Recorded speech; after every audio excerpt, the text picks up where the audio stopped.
पश्चिम बंगाल समेत कई राज्यों में चल रहे स्पेशल इंटेंसिव रिवीजन एसआईआर 2.0 के दौरान बीएलओ और अधिकारियों को धमकाए जाने पर सुप्रीम कोर्ट ने मंगलवार को कड़ी नाराजगी जताई। अदालत ने चुनाव आयोग से कहा कि ऐसे मामलों को नजरअंदाज न किया जाए और समय रहते कोर्ट के संज्ञान में लाया जाए, वरना स्थिति अराजक हो सकती है। सीजेआई सूर्यकांत और जस्टिस जॉय माल्या बागची की बेंच ने कहा कि कई राज्यों से एसआईआर के काम में सहयोग की कमी की शिकायतें आई हैं, जो बेहद चिंताजनक है। कोर्ट ने चुनाव आयोग की ओर से पेश वरिष्ठ वकील राकेश द्विवेदी से कहा कि बीएलओज के काम में रुकावटें और धमकियों की घटनाएं सामने आए तो तुरंत ही जानकारी दें।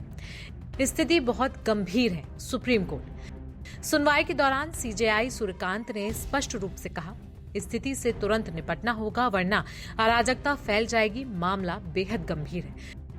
वहीं जस्टिस बागची ने भी टिप्पणी की कि एसआईआर का काम आसान नहीं है, क्योंकि बीएलओ को घर घर जाकर फॉर्म भरना होता है और फिर उसे डिजिटल रूप से अपलोड करना पड़ता है। उन्होंने कहा कि इसे डेस्क जॉब समझना गलत है।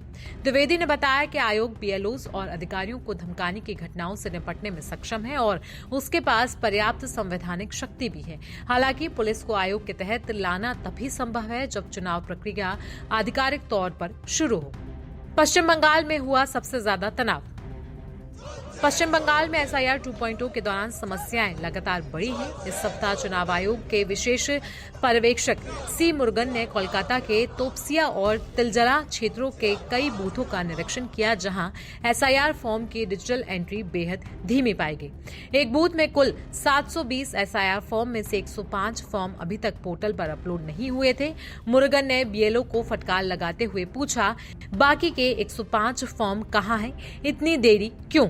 क्या आप घर जाकर काम नहीं कर रहे हैं? उन्होंने कहा कि वो 11 दिसंबर अंतिम तिथि के बाद फिर से दौरा करेंगे और प्रगति की समीक्षा भी करेंगे। चुनाव आयोग ने एसआईआर निगरानी बढ़ाई। वोटर लिस्ट को सुधारने और डुप्लीकेट एंट्री हटाने के लिए आयोग ने हाल ही में पश्चिम बंगाल में 5 वरिष्ठ आईएएस अधिकारियों को स्पेशल रिवीजन ऑब्जर्वर यानी कि एसआरओ नियुक्त किया है। चुनाव आयोग ने साफ किया कि एसआईआर 2.0 इस बार और अधिक गहन और पारदर्शी होगा, ताकि वोटर लिस्ट में मौजूद गड़बड़ियों को खत्म किया जा सके।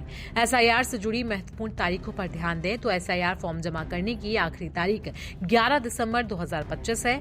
वहीं ड्राफ्ट वोटर लिस्ट जारी करने की तारीख 16 दिसंबर है और फाइनल वोटर लिस्ट 7 फरवरी 2026 को लागू होगी। ऐसे में कोलकाता में एसआईआर और बीएलओ की समस्या को लेकर लगातार बवाल जारी है। इस दौरान क्या कुछ बयान सामने निकल कर आए हैं, चलिए आपको वो भी सुनवा देते हैं।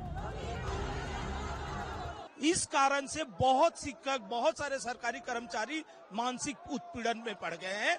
कई लोगों का ब्रेन हेमरेज, कई लोग मारे जा रहे हैं, रो रहे हैं, कांद रहे हैं, सुसाइड कर रहे हैं। हम लोग इसी के लिए इलेक्शन कमिश्नर के सामने विरोध जता रहे हैं कि इसे रोकिए। ये अमानविक जो उत्पीड़न दे रहा है, इसे रोकिए, क्योंकि हम लोग जानते हैं ये इलेक्शन कमिश्नर का अपना बुद्धि नहीं है। ये किसी के द्वारा जो निर्देश पर जो कर रहे हैं, ये बोले इलेक्शन कमीशन हमारे भारत सरकार संविधान के अनुसार स्वतंत्र होना चाहिए, लेकिन हमको लग रहा है ये स्वतंत्र नहीं है। ये किसी हाईजैक हो गए हैं। बीजेपी, नरेंद्र मोदी और एक साथ हाईजैक हो गए। उनके निर्देश के अनुसार बंगाल में एक ऐसा षड्यंत्र चला जा रहा है, क्योंकि जानते हैं यहाँ के लोग जो है किसको पसंद करते हैं? उन्नयन को पसंद करते हैं। वो उन्नयन के साथ रहना चाहते हैं।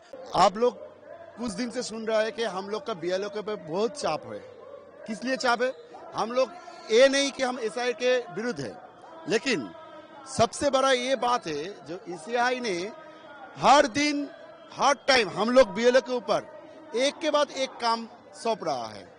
इसीलिए आप देख रहे हैं इससे ज्यादा और खराब क्या चीज होते हैं। ये हमारे लिए सबसे दुखजनक बात है कि एक आदमी एम्बुलेंस पे सो रहा है और ईसीआई के पास लोग हम भीख मान रहे हैं, ऐसे बात है।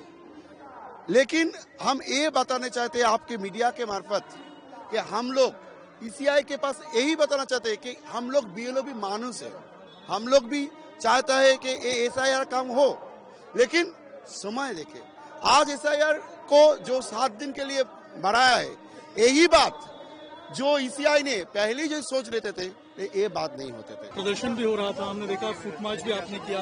क्या मुख्य बिंदु थे जिसपे आपने फुटमार्च किया? देखिए, आज पश्चिम बंगाल तृणमूल महिला कांग्रेस के तरफ से एकदम कलकत्ता के ये जो सड़क है इसमें हम लोग आज प्रदर्शन किए हैं, क्योंकि आज एक बहुत ऐतिहासिक दिन है। पहले तो आज 9 दिसंबर को 1946 में आज की पहली बैठक हुई थी संविधान को रचना करने के लिए भारतवर्ष के लिए।